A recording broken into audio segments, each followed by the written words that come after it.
Good morning, good afternoon, good evening. Welcome back to our channel జాడీల్లో మెదళ్ళు. So today our topic ఏంటి అంటే మన మెదడు మెమరీ ఎంతో తెలుసా మీకు? అయితే తెలుసుకోండి. ఓకే, సరే ఇప్పుడైతే టాపిక్లోకి వెళ్ళిపోదాం.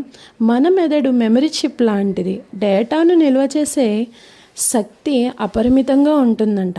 అయినప్పటికీ మనం ఏదైనా రీడ్ చేసినప్పుడు మనం దాన్ని ఎందుకు గుర్తుంచుకోలేము? ఈ సమస్య కేవలం విద్యార్థులదే కాదు, అన్ని వయసుల వారికి ఉంటుంది.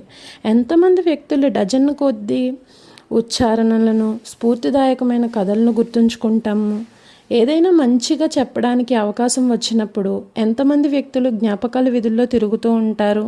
మీకు కూడా ఇదే జరిగితే ఇదిగో పరిష్కారం. మనస్సు పదునుగా, చురుకుగా ఉండాలంటే పుస్తకాలు, వార్తాపత్రికలు చదవడం చాలా ఇంపార్టెంట్. అయితే మీరు చదువుతున్న దాన్ని మనసు గ్రహిస్తోందా?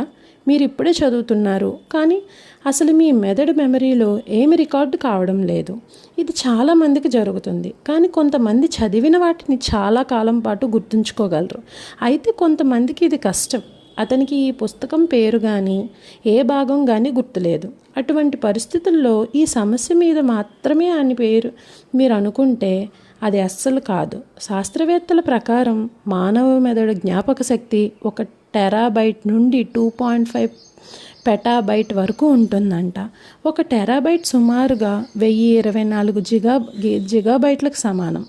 1 పెటాబైట్ 1024 టెరాబైట్లకు సమానం. మన మెదడులో డేటా నిల్వ చేసే సామర్థ్యం అపరిమితంగా